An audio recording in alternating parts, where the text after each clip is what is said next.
നിങ്ങളുടെ favourite shows ഇനി ഒരിക്കലും മിസ്സാവില്ല. ഇപ്പോൾ C5-ലൂടെ കാണും നിങ്ങളുടെ ഫേവറേറ്റ് ഷോ തികച്ചും സൗജന്യമായി. ഒരു വാക്കിൽ ഞാൻ പരിഹാരം കാണേണ്ട കാര്യത്തിനെ രണ്ടു കുടുംബങ്ങളുടെ തമ്മിലടിയാക്കി മാറ്റുകയും അതുവഴി ധാരാളം പേരുടെ കണ്ണീരിന് കാരണക്കാരിയാവുകയും ചെയ്ത ആളാണ് അർച്ചന.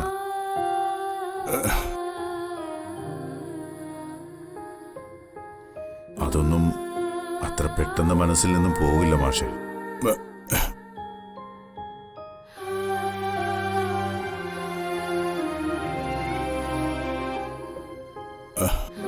സേതുവിന്റെ മനസ്സ് മാറ്റാൻ ഞാനാളില്ല.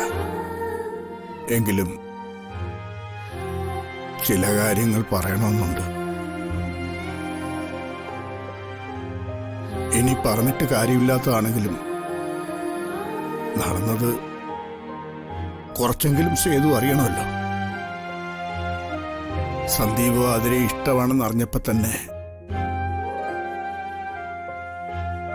ഞങ്ങളതിൽ നിന്നും അതിരെ പിന്തിരിപ്പിക്കാൻ ശ്രമിച്ചിരുന്നു.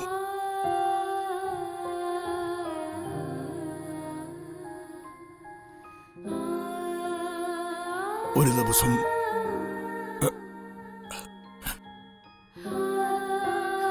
ഇവിടെ ആത്മഹത്യക്ക് ശ്രമിച്ചു.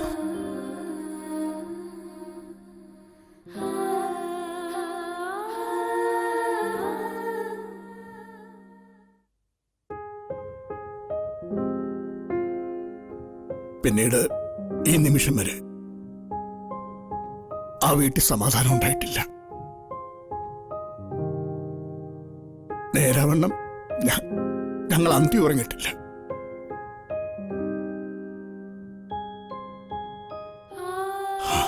പിന്നീട് അവരിതൊക്കെ മറന്നുവെന്നും മനസ്സിലാക്കിയപ്പോ മറ്റൊരു വിവാഹം ഉറപ്പിച്ചു.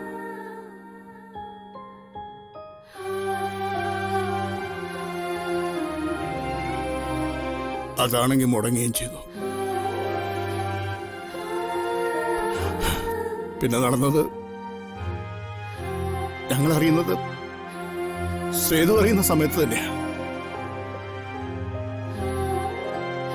ഇവരുടെ ബന്ധം അറിയുമ്പോൾ സേതുവേട്ടൻ എങ്ങനെ പ്രതികരിക്കുന്നൊരു പേടിയുണ്ടായിരുന്നു. അതാ ഞങ്ങളൊന്നും പറയാതിരുന്നത്.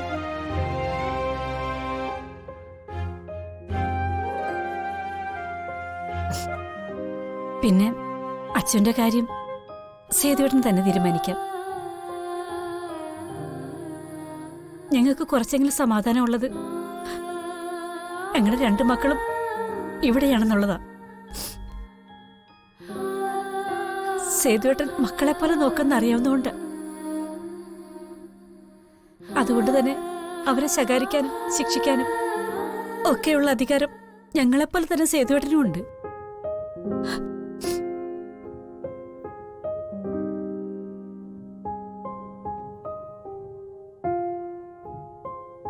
അച്ഛൻ ചെയ്ത തെറ്റിന്റെ ശിക്ഷ എങ്ങനെ വേണമെന്നുള്ളത് സേതുവേട്ടന്റെ ഇഷ്ടവും താല്പര്യവും. പക്ഷെ ഒരടിയുടെ വേദന കൊണ്ട് തീരാനുള്ളത് അവഗണിച്ച് അതൊരു തീരാ വേദന ആക്കരുതെന്നുള്ള അപേക്ഷ മാത്രമേ ഉള്ളൂ.